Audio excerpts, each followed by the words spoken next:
Sir, welcome back, sir, for the second session, sir. I will stop my presentation.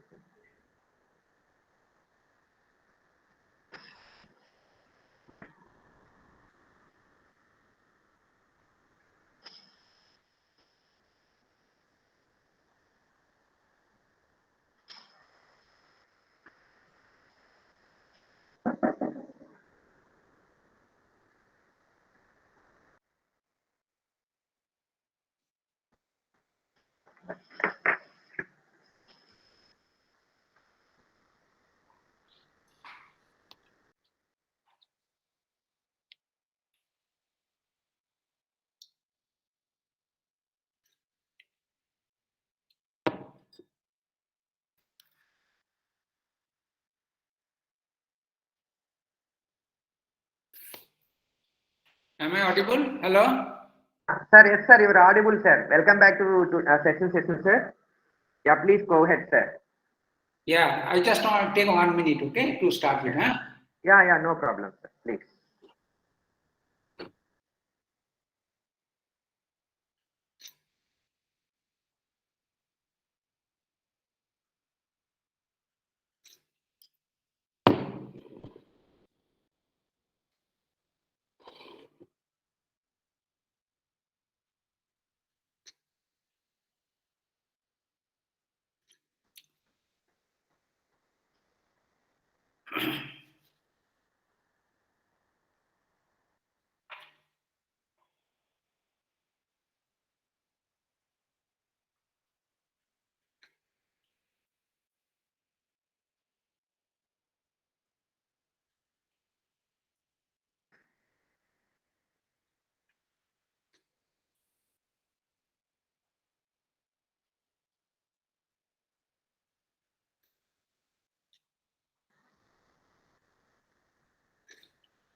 Okay, so you can start now. Yes, sir, please. Yes, sir, please go ahead. So, welcome back. So, I told you there are two approaches to the relation analysis. One is correlation analysis, another is regression analysis. Now, in this second session, we shall start discussion on regression analysis. Now, this regression analysis is one straightforward and simple machine learning techniques which we can think about it. Now, in case of this relation analysis, there are again different what is called the methods that we can think for. Now, let's come to the concept of machine learning techniques as we know. So, in case of machine learning techniques, what we do? So, in case of machine learning technique, the idea it is actually to train a machine. To train a machine, we have to provide the machine as a data set. It is called the input training data set. So, it is I. Okay. So, given this input training data set, right, to the machine will learn. Now, machine learn what? And after learning machine, what it produces. So, actually, machine build one model. So, it is called the model for solving a problem.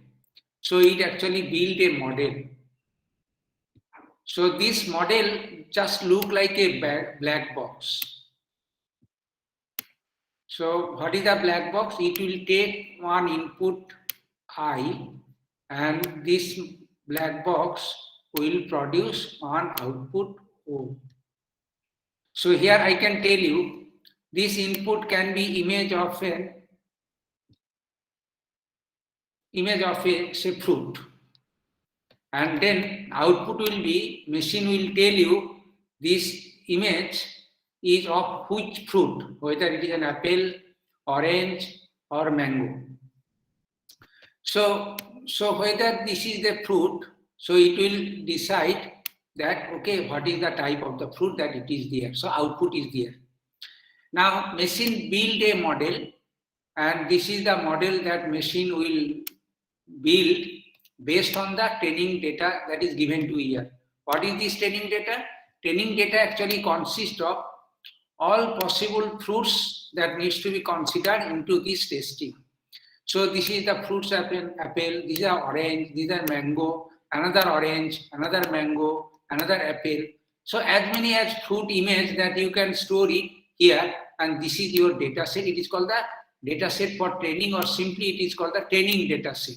So this is the input. Now this training data set will be given to the machine, and machine will learn from this model what is called the model. This model we can tell that this is the model F.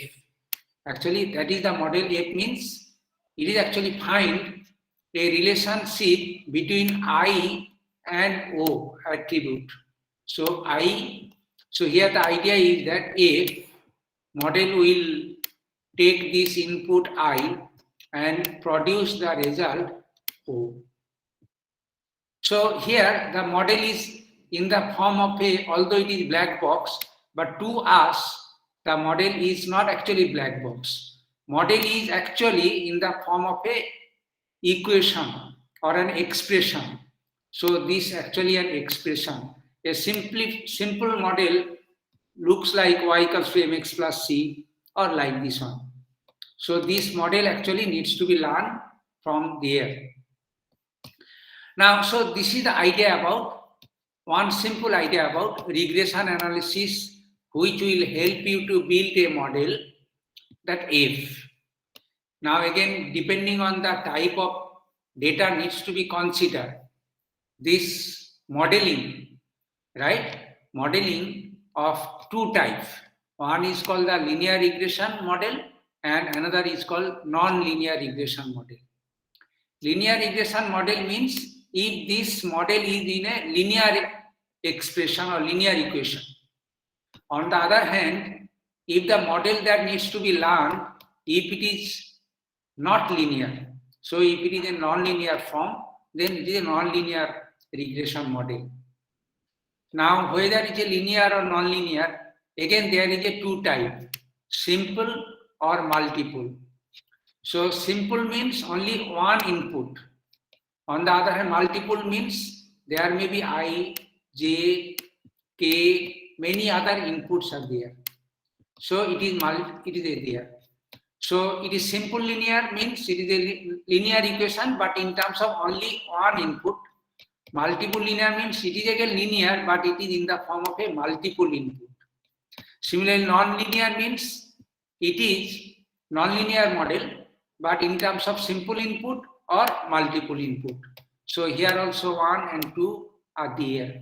So obviously, depending on the type, whether simple linear or multiple linear or simple non-linear, multiple linear, techniques are different.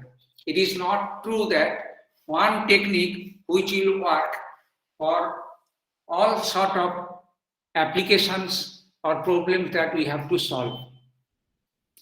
So pictorially, a simple linear regression model which look like this, which we are already familiar to in our previous discussion that we told about it.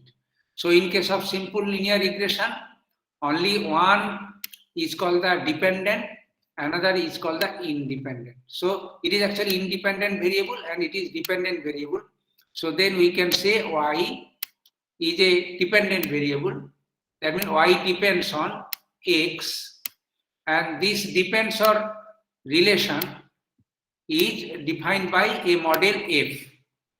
And if this f is simple linear straight line, it is linear and it is a 2-dimension. On the other hand, it is also y is a function of another, right, x and z.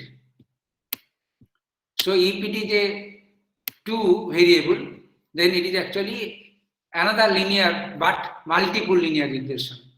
So here in this case 3 dimension, one is, this is dependent, and x and z are called independent variable. So it is a relation between y and xz. Here relation between y and x. Okay, so it is a multiple linear relation. If the representation, it is, in this case, it is look like a plane.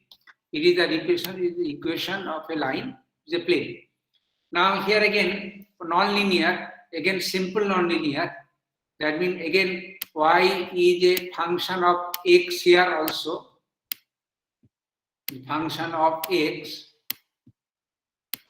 But as we see, it is not a straight line. It is a linear equation. So this maybe looks like y equals to ax square plus px plus c. So this is a non-linear equation. It is a non-linear equation of degree 3. It can be non-linear equation of degree 2 or degree 3 or degree n. Here the linear equation takes the form y equals to ax plus b. So linear equation means is a degree 1.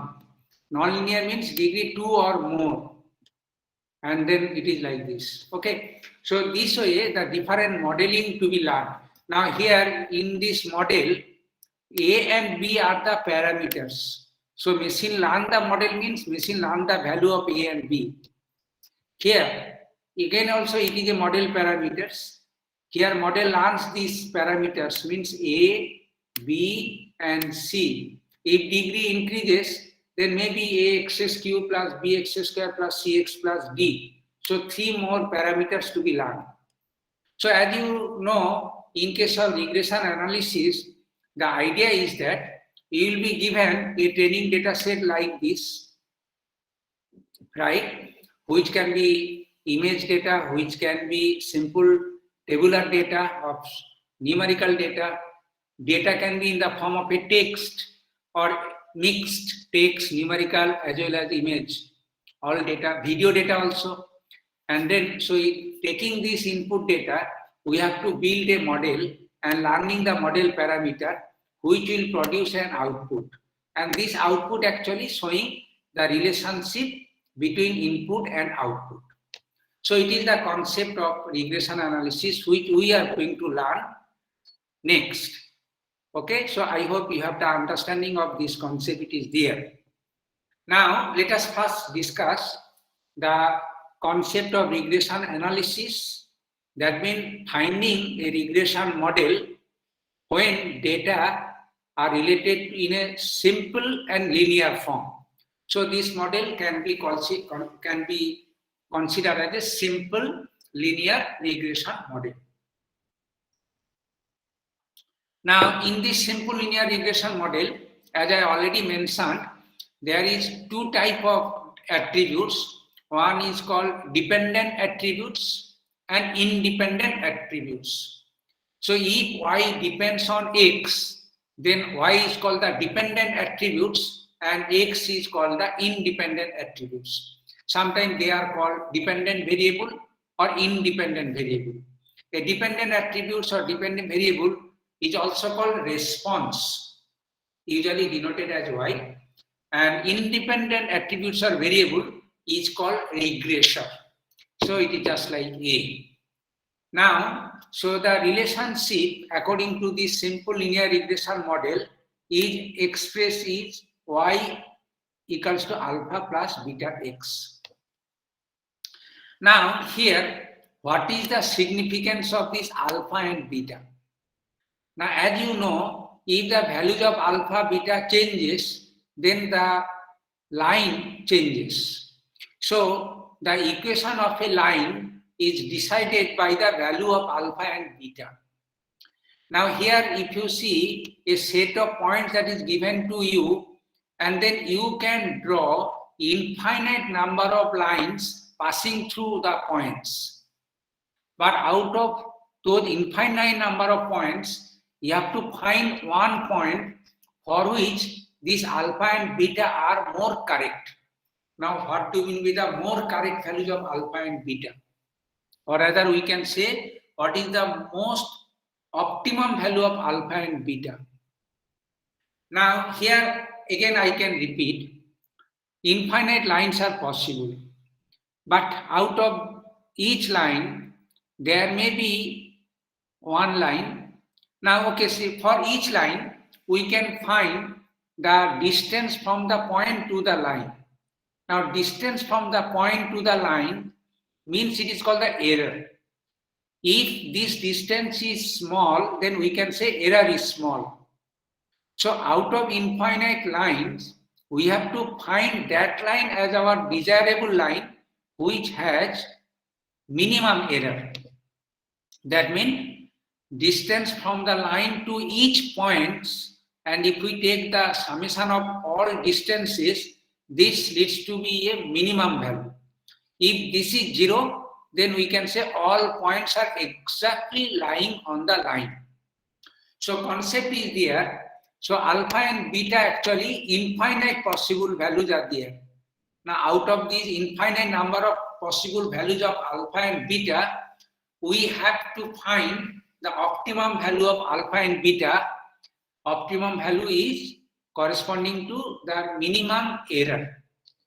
So here model should learn the values of alpha and beta with an objective that it should have minimum error calculation, minimum error in calculation. In this context, this alpha and beta, they are called regression coefficient. That means model parameters, also called model parameter.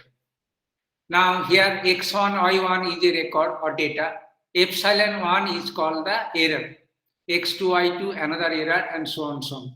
So all these errors, if we count it and then take the sum, it is called the sum of errors. So we can see our desirable line is that line which has minimum sum of errors for the given training data. So given the training data, we have to find the best regression or best regression line. So here, if it is the actual regression line, and if you it is the predicted line, you guess the value A and B. Now, how this value A and B can be guessed? Randomly, or there will be some method should be followed so that we can do it. Because random guessing can lead to a local optimum, not that it will guarantee for a global optimum. So here A and B, instead of random guessing, we have to follow some mathematical techniques or scientific technique so that it will not trap into the local optima, rather it will always give you the global optimum. So that means it is the best value that we can think about it. Now the idea it is, you guess a value A and B, and according to this guess value, the dependent value Y can be calculated. Now this is actually your actual value that is given to you in the data, and this is your calculated value based on your guess. So the difference between the actual value and guess, it is actually called the error estimation, EI. Now this EI can be calculated for all the n data set that is given to you. For the large values of n, this EI total counts can be very large. As a consequence, the result of computation will be very accurate. But if n is small, then definitely you have to rely on only few values of data, and then result may not be accurate. So the performance of the learning model parameter alpha and beta, that is regression coefficient, depends on size of the training data that is given to you. So it should be as large as possible, but the large data set is at the cost of computation, whereas accuracy is good. For the small data set, computation cost is low, but it is at the cost of accuracy. Okay, anyway, so this is the idea that we are going to find it. Now we know how EI can be calculated. EI is the error of estimation, right? Error estimation means it is YI, the actual value, and then YI dash the guessed value. And then error is actually taken in the form of a square, because some error plus, some error minus. So taking simple summation can nullify plus minus. So instead of that, we take square. So that is why it is a sum of squared error. So it is usually denoted as SSE. So sum of square of errors. So that is why it is there. So this can be mathematically expressed in this form. YI the actual value. This is your guessed value, because y equals to a plus bx, and so minus and square. So it is actually there, right? Now our objective is what? Our objective is to find A and B value in such a way that SSE is as minimum as possible. So it is actually minimization value. Now, as you know, for any function, this is SSE is a function in terms of x is the input. Then for any function, and for the optimum value of a function or minimum value of a function, the first order derivative should be equals to 0. So here, first order derivatives with respect to A and then B, because this is the parameter unknown. So first order derivatives with respect to unknown value. So it is first order derivative with respect to A and first order derivatives with respect to B. So if we take the first order derivatives of this with respect to A, it will give this form, and the second order derivatives with respect to B, it will give this one. Now for the minimum SSE value, so this should be 0 and this should be 0. So we can say this is equals to 0 and this is equals to 0. Now, so this will give rise to two equations. Two equations and two unknown. They can be solvable using any numerical method. So we can solve these two system of two equations with two unknowns, and then unknown value can be obtained, and this way we shall be able to find the best value of AB that is possible there. Now here we can see the value of unknown A can be calculated using this formula, and value of B can be calculated using this formula. Now here in the summary, what I can say, this is the training data set that is given to you, training data set with xi and yi, right? X and y, the two attributes are given, and there are n number of records that is given to you. Any ith record is denoted as xi and yi, right? So here 1, 2, ... n values are there, and any it is ith record are there. Now here it is x1, it is x2, it is y1, it is y2, and it is x1, and it is yn. Now here, in order to calculate A and B, we can directly come to this formula. So as you know, in this formula, x bar is involved. What is the x bar? It is the mean of this data, just like in a Karl Pearson. Y bar is involved. What is the y bar? It is the mean of all these values. Then we shall be able to calculate xi minus x bar square. This is very simple. And then product of xi minus x bar into yi minus y bar. So this way the B can be calculated. Once the B is known, then A can be calculated knowing the y bar and then B value and x bar. So these are the model parameters that can be learned by the machine from the input data set. It is there. So this is a simple formula that we can follow, and this is the method of simple linear regression analysis. That means given these are the set of data, the point, given this is the set of data point, then we will be able to draw a line. The line is y equals to a plus bx, right? And this is the model parameter AB can be learned by the formula, it is there. Now this method which we have discussed, it is popularly known as least square method of simple linear regression analysis. So LSM method, it is called the least square method or LSM method. Now what is the applicability? Applicability is that this is actually, you know, it is actually y is expressed in terms of a model f and input x. So if an input x is given, with the help of this model value, or that means this is the model value abx, y can be easily calculated. So here, given a value of x, we shall be able to predict what is the value of y, and this prediction with minimum error. So this way. Now here we have discussed the concept for the simple regression analysis where only one attributes are involved. Now we shall discuss the procedure. Again the linear regression, but not simple. Rather it is multiple linear regression method. Now again, the linear regression method that we have learned, that means the model parameter which we have learned to obtain this y equals to a plus bx, how accurate it is. Now in order to measure this accuracy, there is a method known in the field of machine learning. It is called the quality of fit method. So this is called the quality of fit. It is usually termed as capital R square. So what is the quality of fit?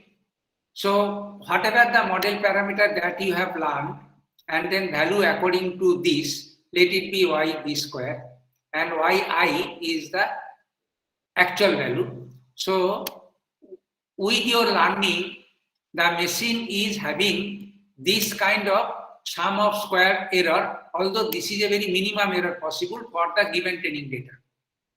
So if you change the training data set with some other, then this value can be changed. It can be again, if it is large, then it can be minimum, whatever. So this is actually minimum at the moment. So this can be calculated SSC. In addition to that, we shall be able to calculate SST, which is taking the mean of the observation. So it is yi minus y bar whole square. Now R square calculation followed by this one, 1 minus SSC by SST. Now note down, if there is no error, so SSC is 0, and then R square is the highest value. Now on the other hand, if SSC is equals to SST, that means the mean of the data is same as the prediction that is average there, then it is equal, then it is 0. So R square 0 means it is poor fit, and R square equals to 1 means it's very good fit. So this is R square measure that can be used to calculate how accurate your model is. So this is the idea of simple linear regression model and its analysis, and this is the idea about it there. Now let's come to the discussion of again linear regression analysis model, but not with one data, that is a multiple data. So it is again, there will be one attribute, it is called the dependent attribute, but dependent attributes in terms of many independent variables. Say it is x1, x2, and there are xn, n number of multiple attributes are there. So it is actually called, the data is multi-dimension or high dimension data. So the result will be given, it is like this. The data table that will be given, instead of only 2, there may be many, right? So here x1, x2,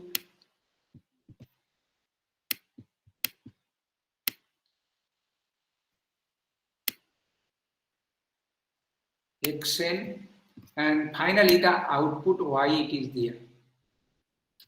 Now here the data is called the n dimension data.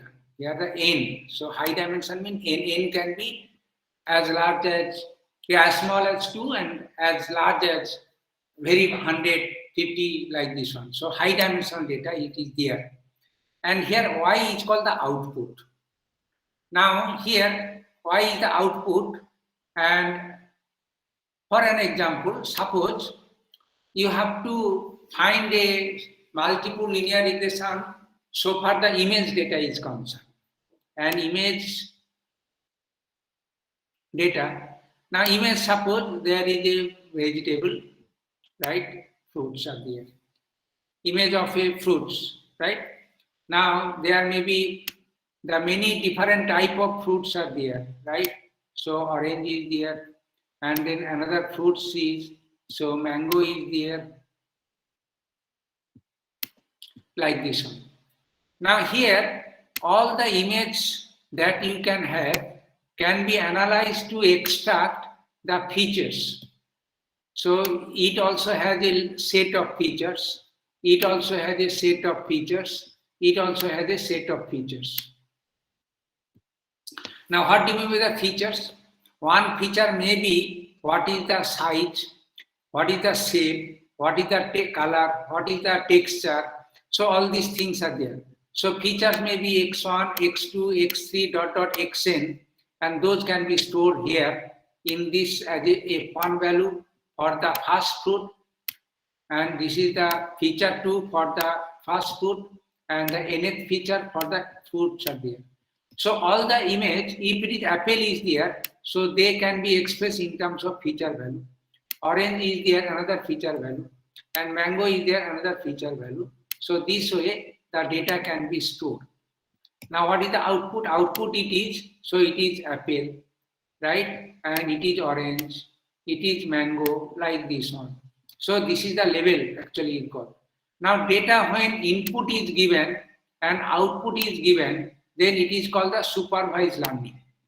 So multiple linear regression, that, or even the simple linear regression, which just now we have learned about, they are actually called supervised learning technique, where input and output both are known to the machine to learn the model. But in case of multiple linear regression, as we see, it is a linear regression, but in terms of many variables. So x1, x2, xn are the variables are there. So we can say this is our guess of the different model. So B0 is the guess for beta, beta 1 is the guess for, B1 is guess for beta 1. So this is the actual model, and this is actually the predicted model. And we have to learn the B0, B1, B2, bk for the k different features data given to you.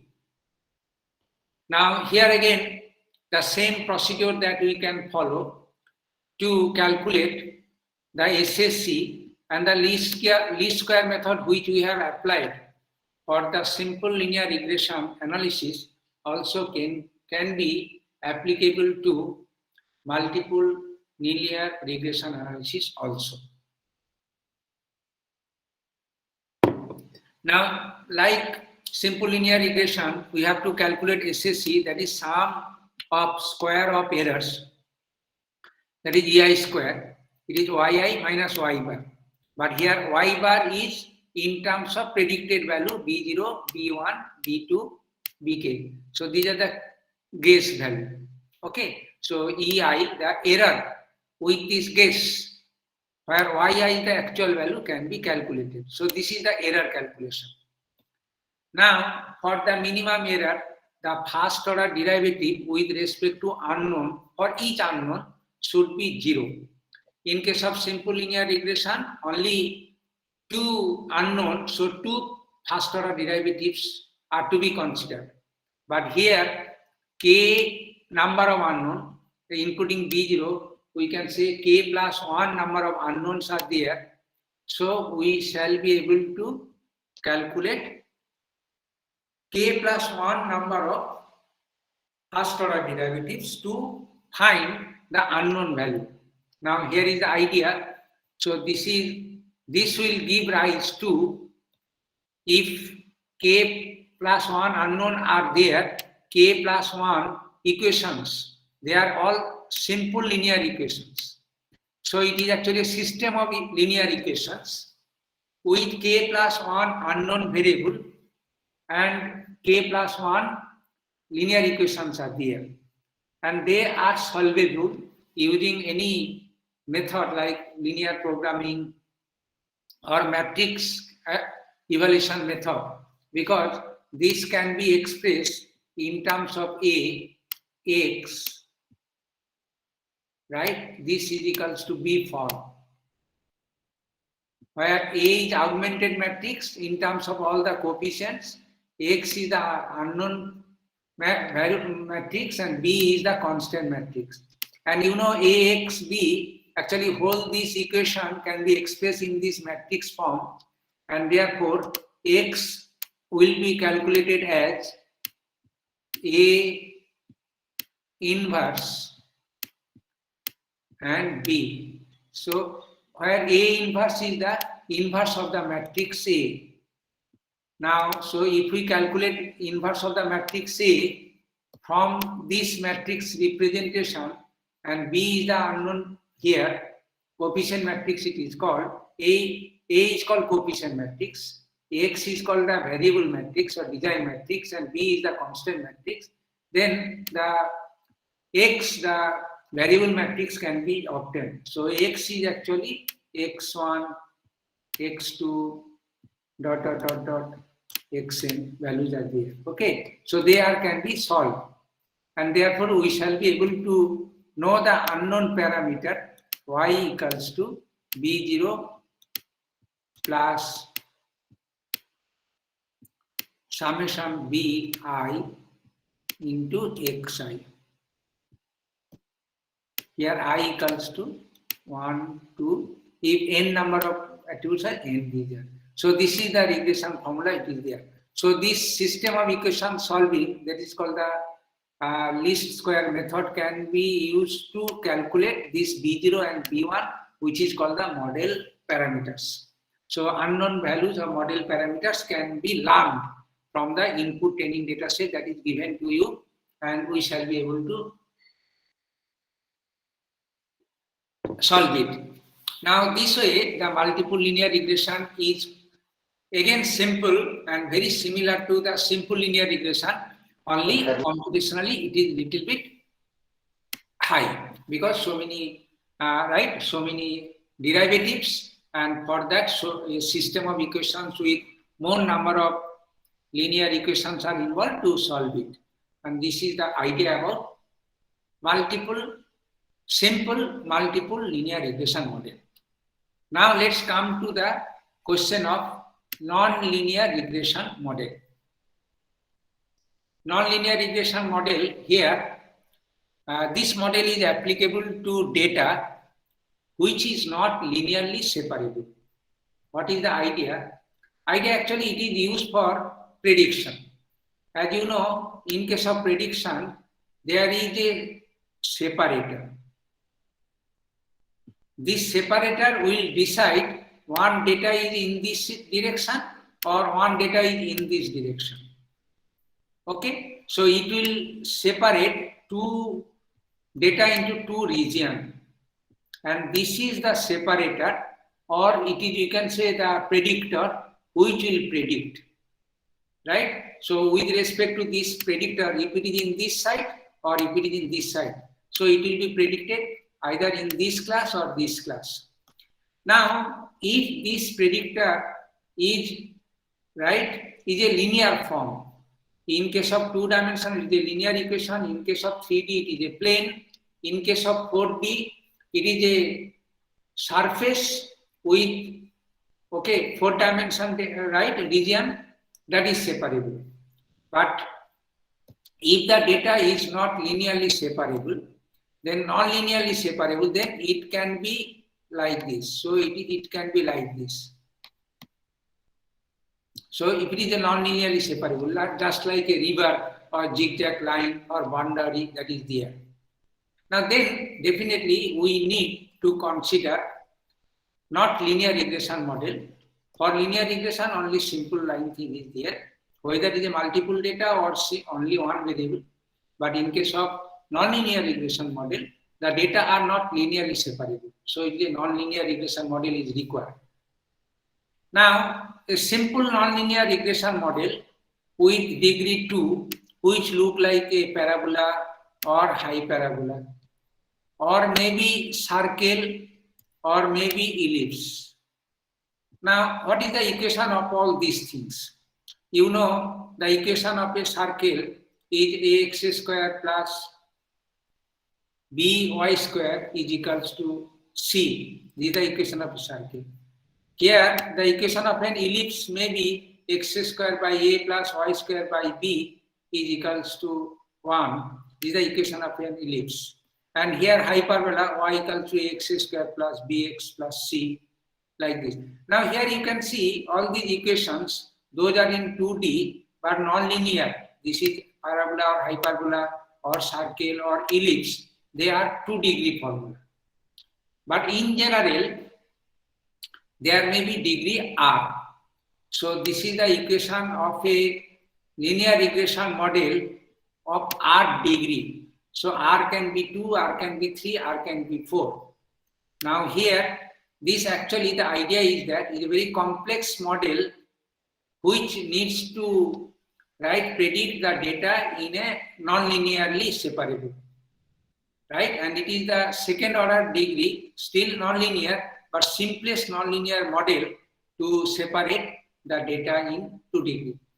So anyway, so let us consider the nonlinear regression model with degree r, and then how we can learn the model parameter beta 0. Let the guess value, that means we guess it, b0 for beta 0, b1 for beta 1, and b2 for beta 2, and br for beta r. Then this is your model parameter that you can guess it. Rather guessing, I should say learning it. So we have to learn this model parameter, which is very close to the actual model, actual predictor, but it is actually the model parameter, unknown parameter to be learned. So these are the model parameter that needs to be learned. Now the procedure again, the problem is same as earlier also. It is a multiple linear regression model. But in case of multiple simple linear regression model, degree of all these variables are 1. But here 1, 2, up to r. Then what procedure that we can think for solving this kind of problem? Now the idea is that we have learned about the same least square method to solve the modeling of simple linear as well as multiple linear regression model. Now it is very good point to know that same least square method which were applicable for simple linear as well as multiple nonlinear regression model is also applicable to nonlinear regression model. And that too, nonlinear regression model with only one variable. This is an equation of nonlinear regression model with only one variable x.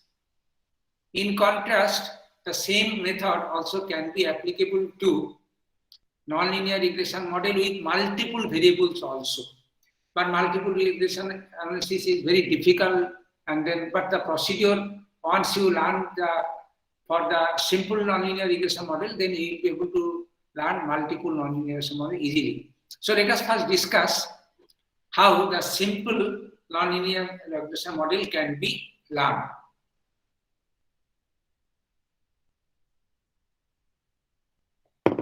And there is an idea about, the idea is called data transformation. What I want to say that data transformation is converting a polynomial of degree, higher order degree, to a polynomial of linear degree, on degree. The idea it is like this. Say this is one term in the polynomial of degree 1. This is the term in the polynomial degree 2. This is the term in the polynomial degree r. Now we can convert into simple 1 degree term. How? Let x1 is x, x2 is x square, and xn is xr. So converting this into xn, this to x2, and this to simple x1. Now, if we convert this, then this is the polynomial of degree r can be stored in the polynomial of degree 1 only. But here, with a bit computation here, so earlier, so it is y is a function of x. But with this conversion, it becomes y is a function of x1, x2, xn. Now, the idea is that earlier it is a non-linear regression form, but only one terms of variable. But here you can see a linear regression form, but in terms of n variables. Now, what I can say alternatively is that this is actually solving the same problem which we have already used for the multiple linear regression analysis. So, the simple nonlinear regression modeling problem now can be easily transformed into multiple linear regression model using this is the simple transformation. So this is called the transformation of the equation, right? So it is called the higher order transformation, because transformation from, if this is one in the 2 degree form, it become converted into n degree form.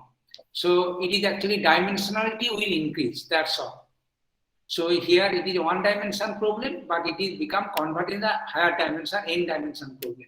But the method is applicable and solvable. If we can learn this form, then we shall be able to again reverse x1 by x, x2 by x square, and this one, then we will be able to get the actual model and then prediction. So it is actually is a trick.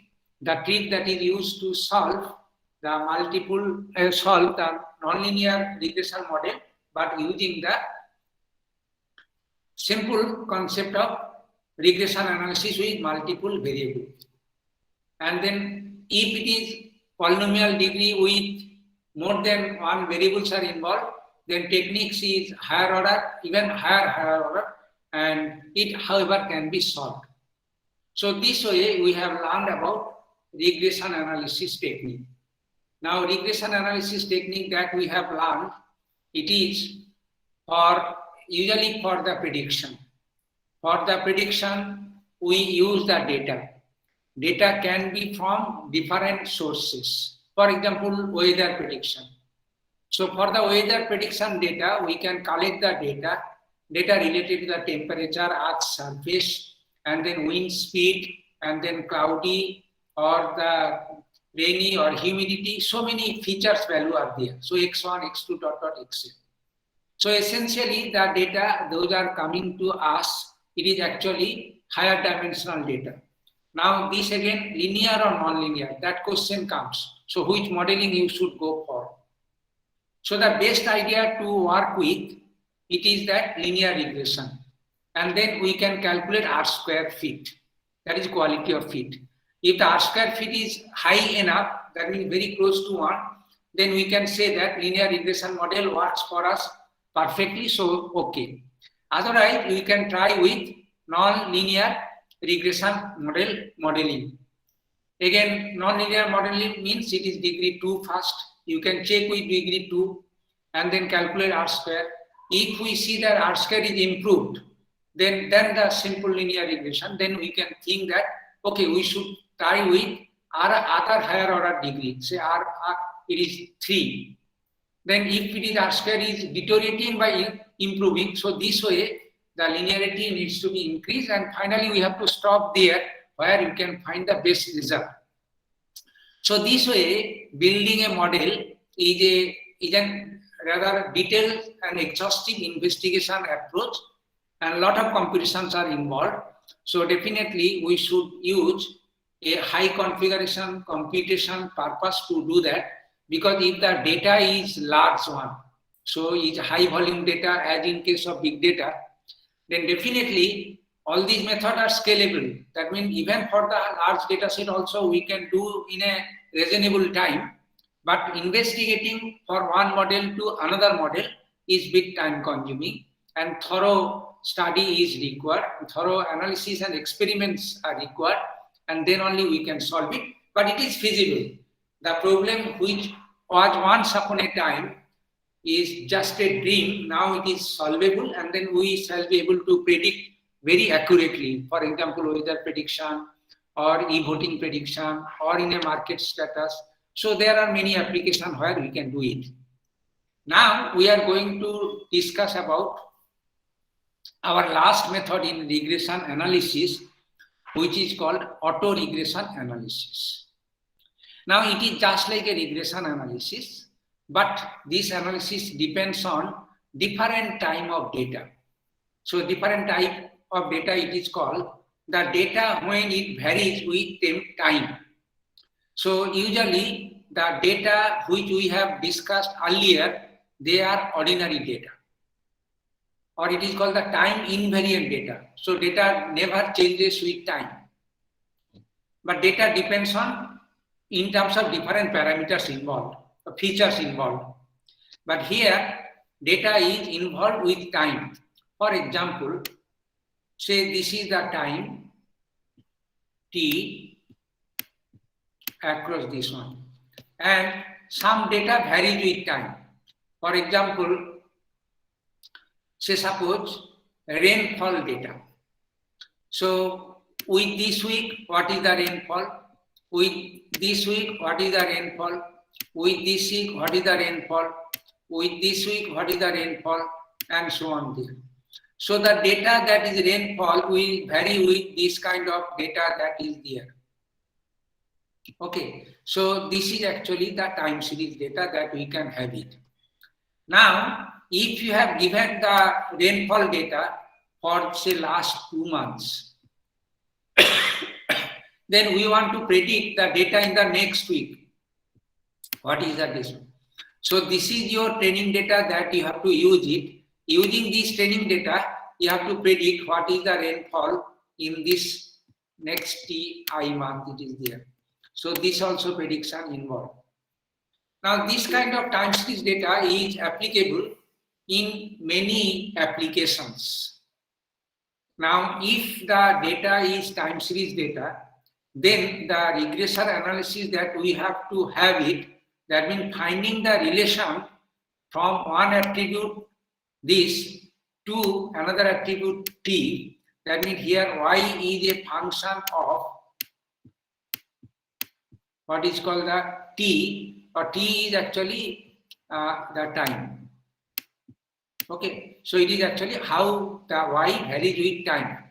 So this is actually called the auto regression analysis. Now here the idea is that in case of regression analysis, usually the history data that we have to use it, this is the history data that we have to use it, is very large, whereas the previous data is usually very small. So auto regression analysis is the one problem where the very large data set needs to be taken into account. Now here as another example of time series data for auto regression analysis is, so rate inflation, what is called the rate of inflation.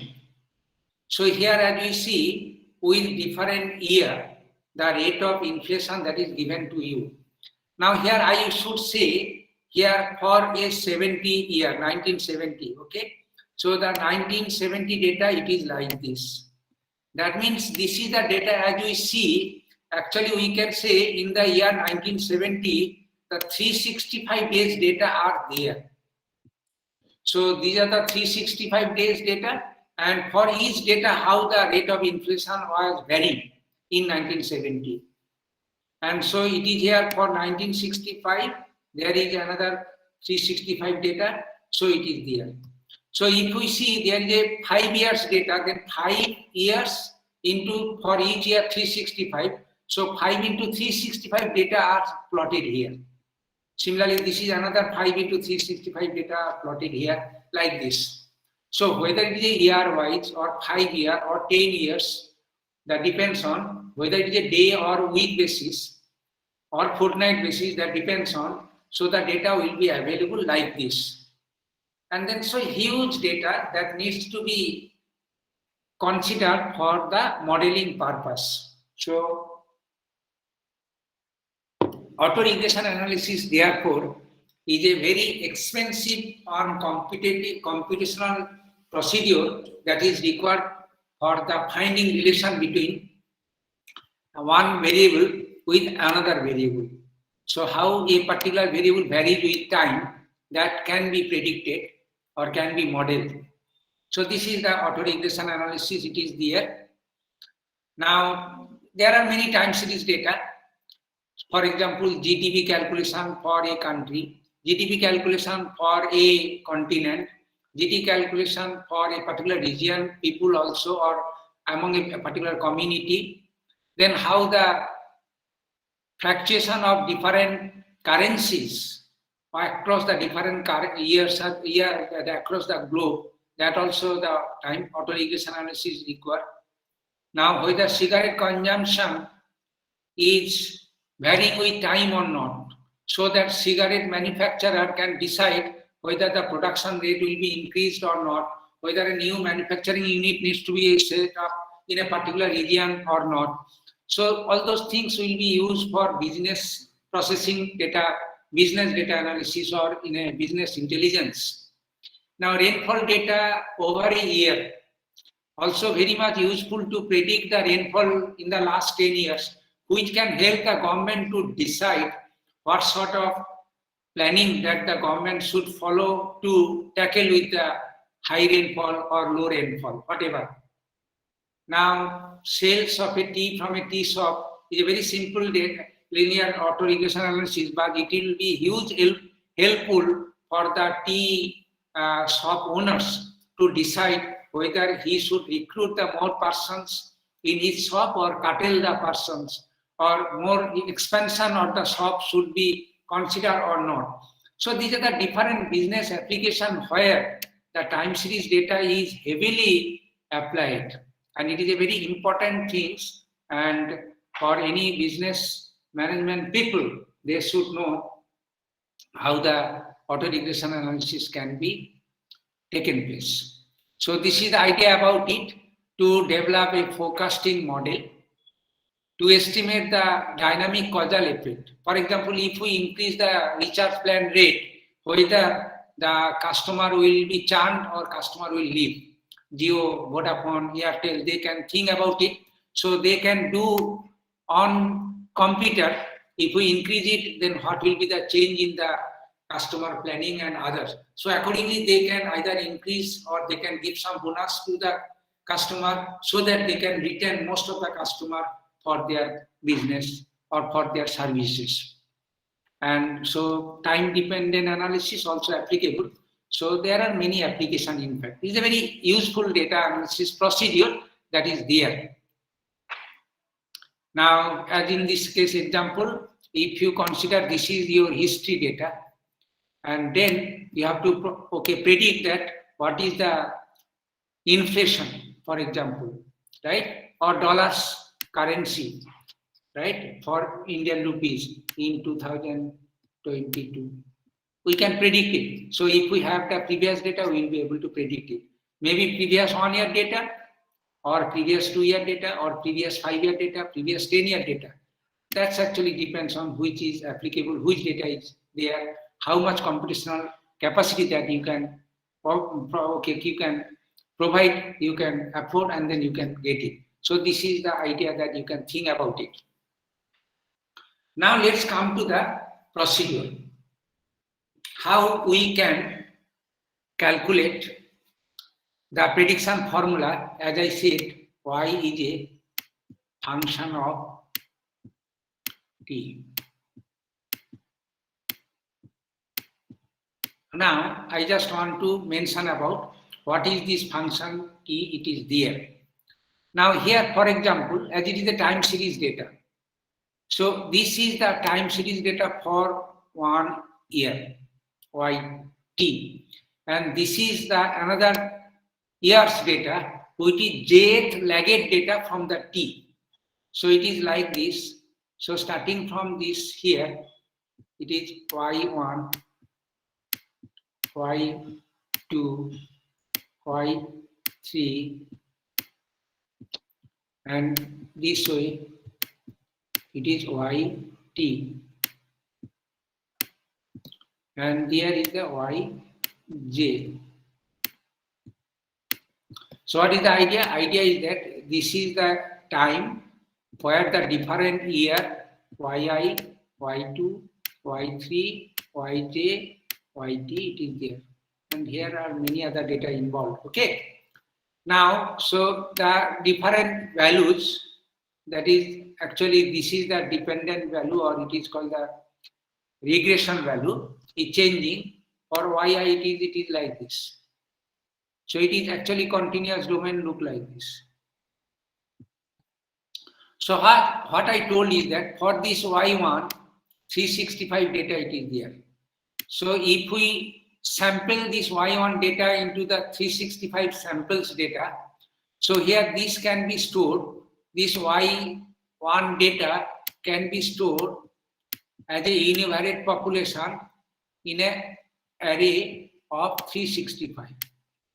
So it is x1, x2, x365.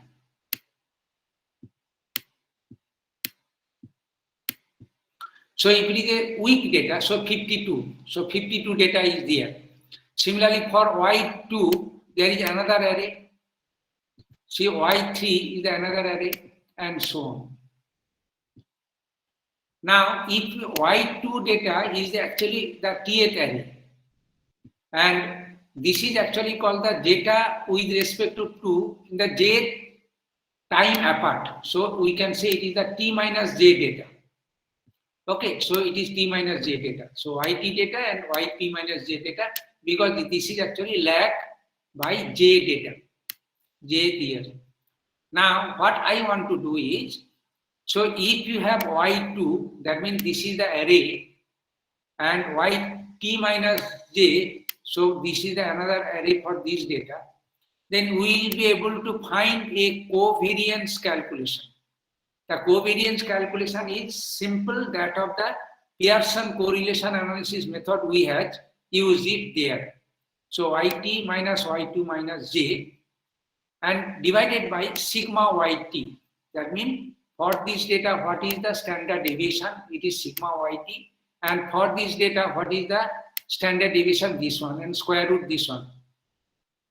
And then if we calculate this COVAB formula between this tth error and t minus j, and divided by square root of product of standard deviations of yt and yt minus j, it will give you one formula. It is called autocorrelation coefficient, or simply it is called the jth autocorrelation coefficient. So what we can do is that we can calculate rho 1 if it is t and t minus 1. So it is a t and the just previous one here.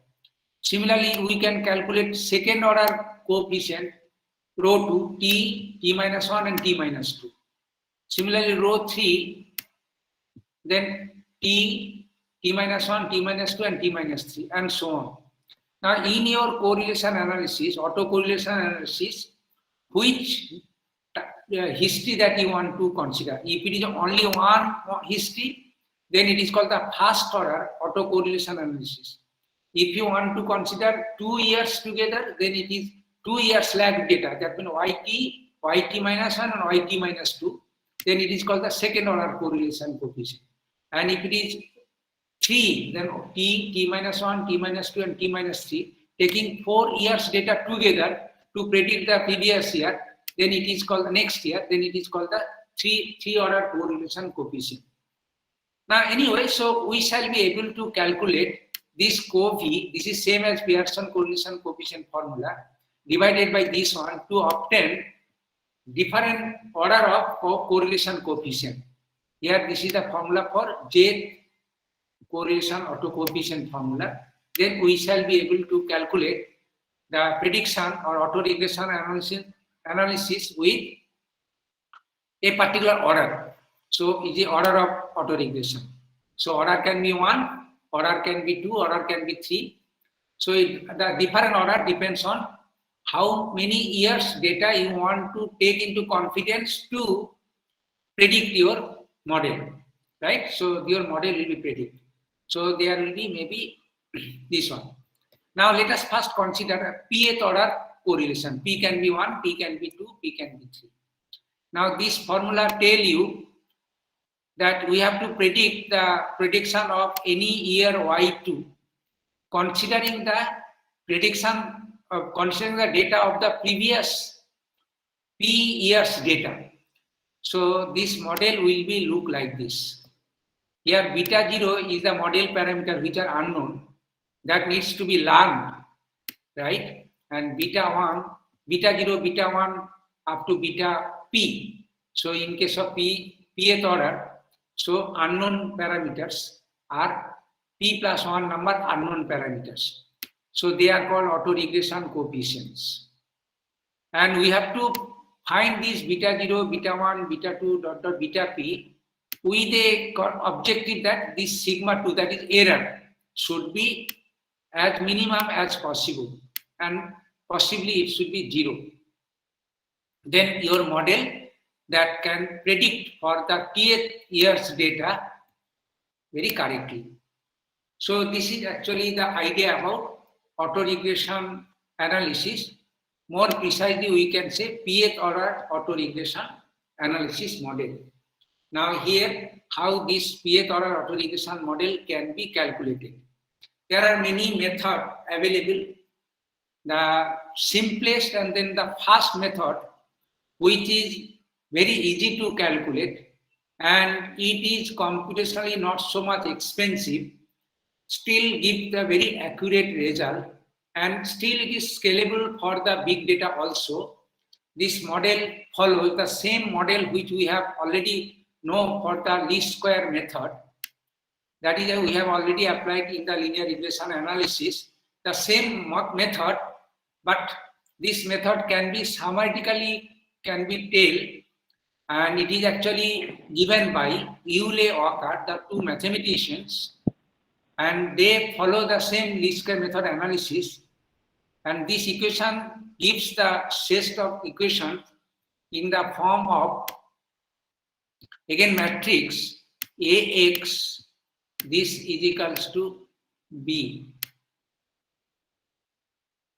Now here AX is actually the unknown variable matrix, B is the known coefficient value to U, A is actually unknown parameter that needs to be calculated.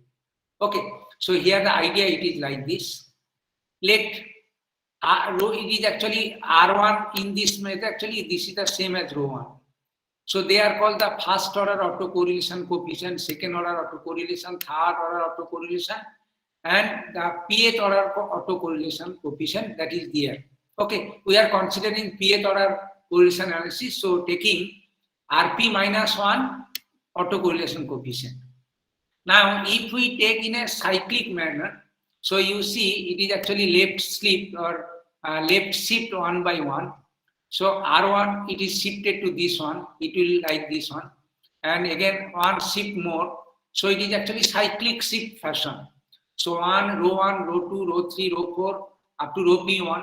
In the next series R1, 1, so it is actually one shift rate, and then R1, so it is actually shifted this one. One is shifted there, one is shifted there. So R1 is shifted there, R2 is shifted there, and so on. Okay. So if we shift it, then this A matrix that can be obtained like this. So A matrix is nothing but the collection of all auto correlation coefficient, but in a cyclic manner. So here you have to calculate only, say in case of pth order correlation coefficient, you have to calculate only Ri value, that means R1, R2, R3 dot Rp minus 1. Those are autocorrelation coefficient one time, and then arrange them in this matrix form. This is the idea. Then this is actually beta 1 to beta p. These are unknown parameter that needs to be calculated. So this is actually x in term. So this is the variable that needs to be solved.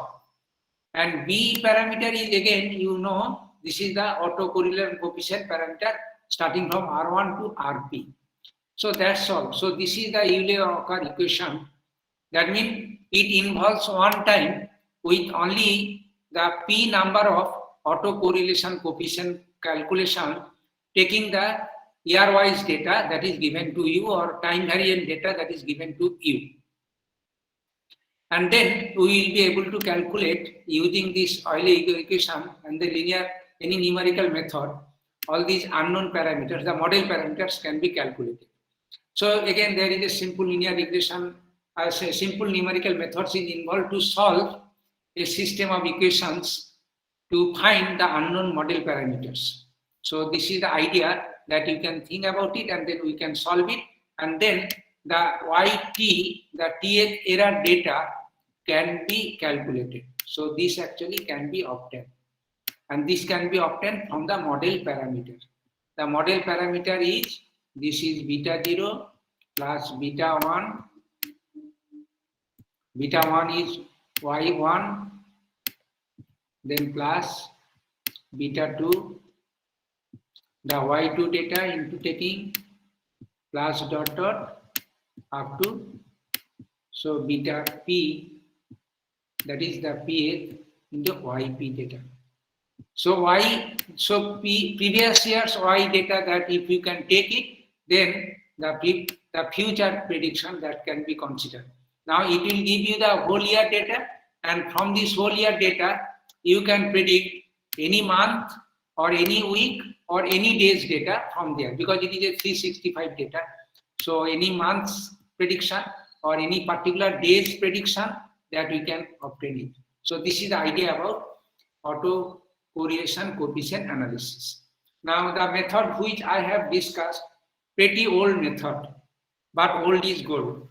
It is still applicable. It is also called the golden method in the field of regression analysis.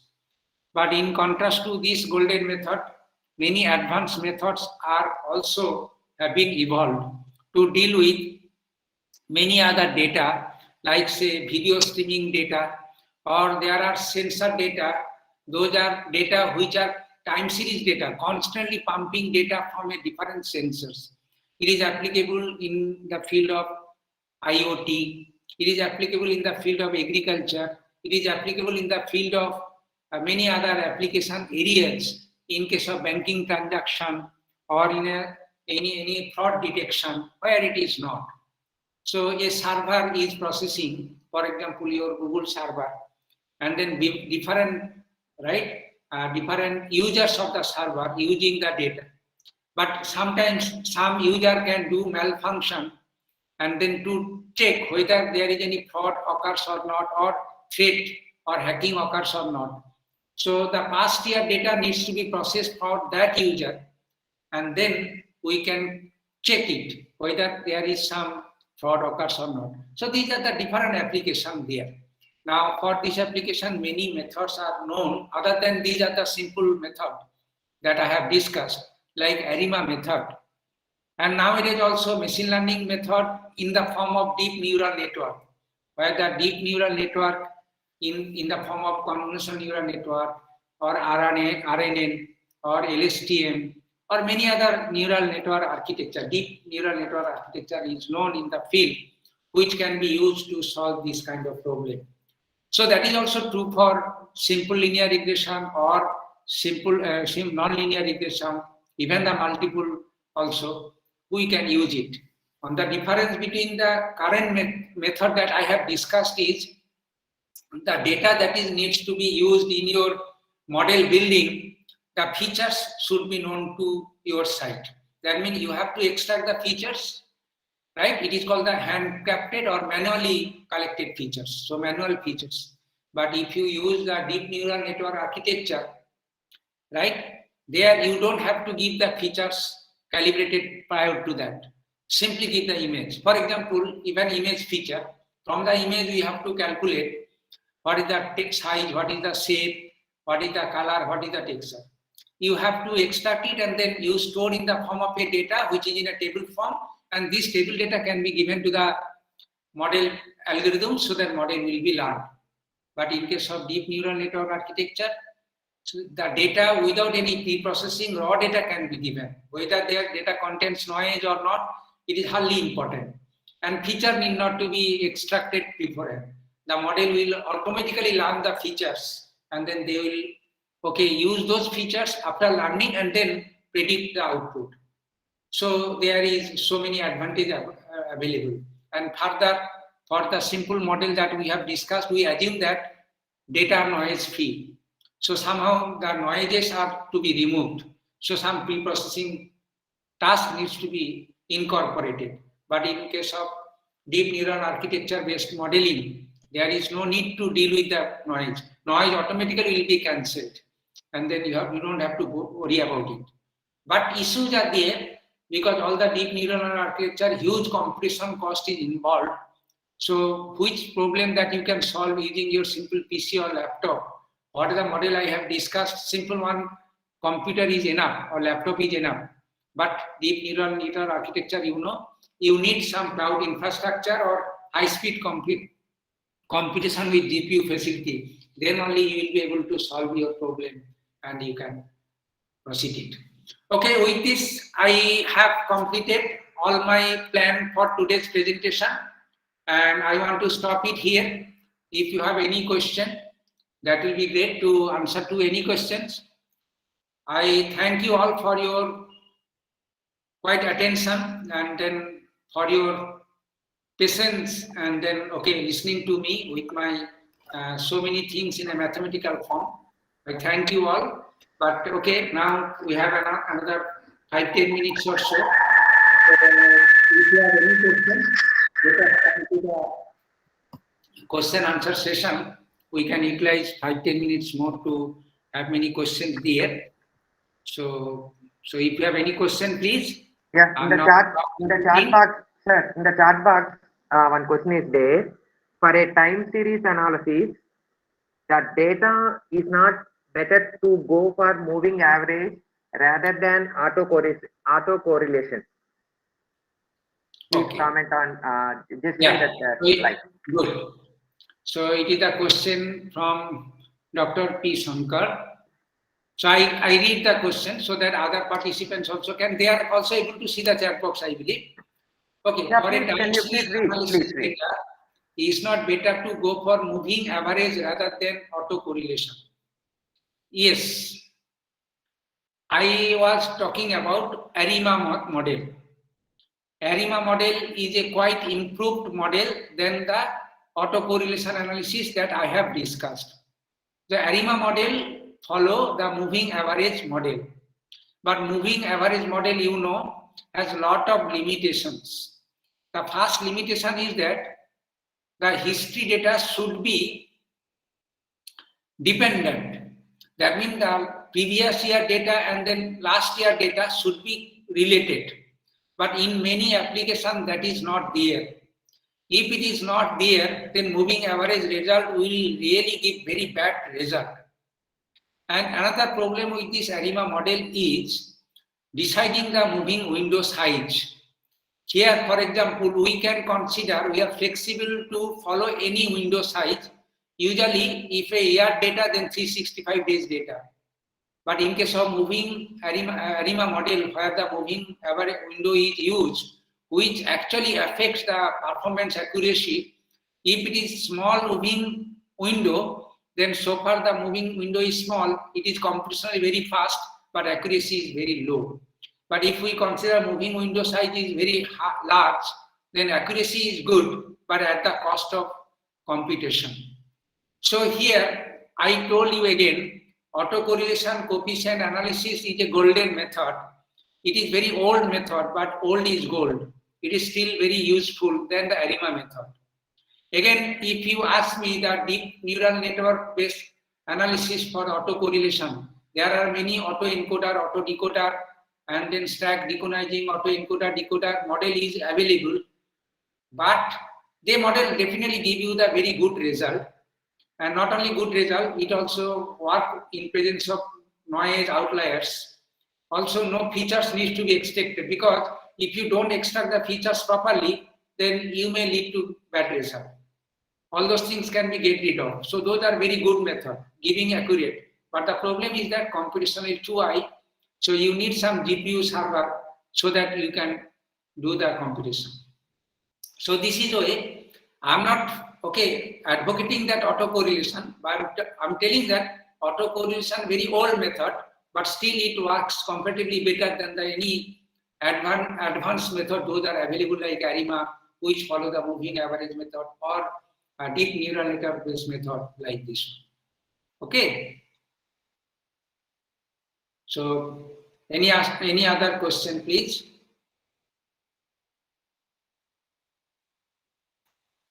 Participants, please respond. Any other questions is there?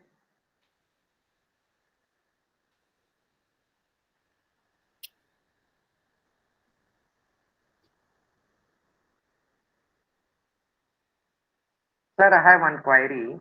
Can you tell me the latest problem statements in your area, sir? Any research problem statements for PhD? No, I could not hear. Repeat it, please. Any latest problem statement, any idea of to do the PhD in the latest technology? Any problem statement? One or two? Now, latest problem statement in which, it is in the field of business data analysis. Yes, sir. Yes. Okay. Exactly.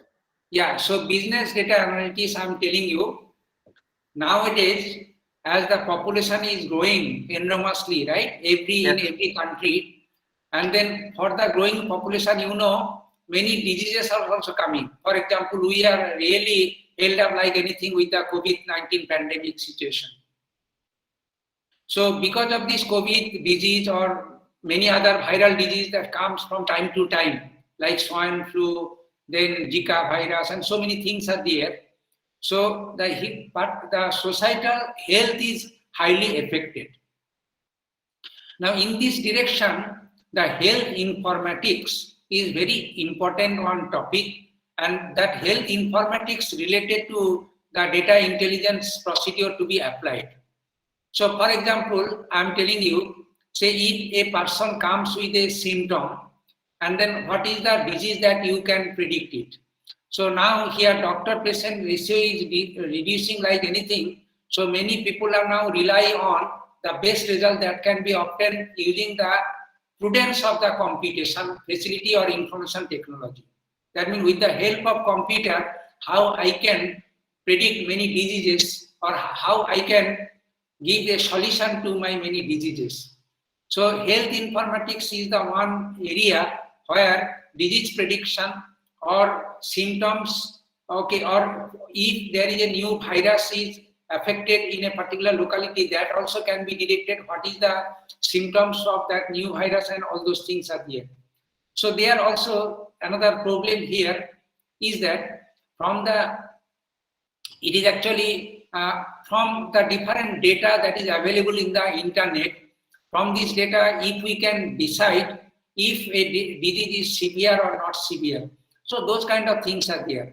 Altogether, what I want to say, in the field of health informatics, that many information that can be related to the medical domain also very helpful, and those things can be solved using many machine learning techniques. Those are available. Those are like relation analysis, classification, clustering, and then many other techniques, those are available for that. So AI technique, they are altogether called artificial intelligence technique that we can use to solve many problems. So health informatics is the one, what is called a very hot topic for the research. Other than this health information, another domain is very critical nowadays. It is in the field of security. So it is either cyber physical security or the security of your it is a cloud computing security or IoT security or data security or network security. This is there. But the security field, okay, nowadays they are applying AI technique, but earlier the security field was without any AI technique. Now there is again good problem that how the AI technique can be used to deal with security problem. For example, in case of say suppose banking transaction, you have to decide whether a transaction leading to a fraudulent transaction or not. So here input data will be the previous transaction data, and then your bank server, you have to process the data in a very large manner, because many customers, those are involved in the banks, State Bank of India. So how many million customers, even billion customers are involved. So at the same time, there are many customers are using. So here is the problem. The problem is that, I should say problem statement is that how we can detect a fraud with the data that is available to us in a past data, but these frauds should be detected in a real time. Now, what do you mean by real time? Real time means it should not take, if it takes millisecond time, then also very too large, because in a millisecond, the hacker does the hot tampering it is there. So it should be solved in microsecond. If possible, we can go for nanosecond also. Now here is the challenge. Challenge is that what computational intelligence that we can apply to deal with the large data set that can be solved in real time, maybe microsecond or nanosecond. So this is really a great challenging problem to all of us. Yeah. Okay, people are thinking for parallel computation, people are thinking for many programming intelligence, people are thinking for artificial intelligence to solve all those problems. Yeah, thank you, sir. Sir, in chat box, 2 more questions is there, sir. Yes. Yeah, which regression model is best for data analysis? And one more question, how can we use these technologies in e-vehicle technology? No, actually one question that Apurva you have answered, which regression model is best for data analysis? All regression models are equally, applicable. I have discussed very basic method, but machine learning method definitely very good. And comparative machine learning, deep neural network based machine learning techniques, they are best as on today.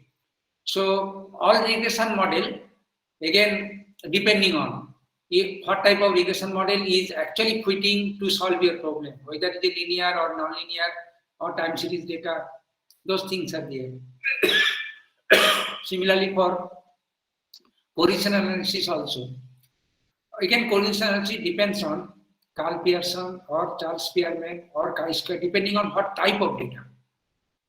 So here I cannot say that which method is best or which method is poor, but the idea is that in different application scenario, the different method works better for that. Now next question is from Sunil. We have asked the question that how can we use this technology in e-vehicle technology? E-vehicle technology is a very good one. It is actually in the field of computer vision. And nowadays computer vision, right, field is no way, then the all machine learning and data analytics technique, or you can say the deep learning technique. So you can apply. Now in case of e-vehicle technique, now for example, the location of a vehicle or a vehicle has changed its path, or there are many security aspects so far this one. And one aspect of the e-vehicle is automatic driving. That is also very important. That means driverless driving. People are thinking about it. So it will detect all the information like a Google Map information, all clear picture of the paths, and then got the information and then apply the information to decide the next move that the car should follow. So automatic driving is a very good example where the e-vehicle application is there. And then absolutely it is applicable with the AI technique. And if I say AI technique, this means machine learning, deep learning, all these techniques are involved here. Okay, so e-vehicle is a very hot topic nowadays. Many manufacturers are working for that. Many software vendors are working for that. Giant players are there. Google is working. Microsoft is working. And many giant players in the field of IT, they are working on this. Yeah, thank you, sir. Participants, any other queries is there? Yeah, no, thank you, sir. Very thank you. All the process is coming from sir. Good session. Thank you for giving valuable information, sir. Yeah, thanking you, sir. Thanking you very much, sir, for informative, enlightening, delivering, energetic way of clarity of the doubts. You will be touching with the future, conduct the similar programs of types of programs in future also, sir. Thanks a lot, sir, for your sparing the valuable time, sir, for your busy schedule. Thank you. Thanks a lot, sir. Okay, you are most welcome. Yeah, thank I you, wish sir. you all the best. You stay safe and healthy because this COVID situation is really very dangerous. Yes, sir. I Yes, wish sir. you that you and all your family members Yeah. will be safe and healthy. Thank you Yeah. very much. Yeah, Thanks, thank you. Thank you, sir. Thank you, sir. Sir, I will call you, sir. Okay.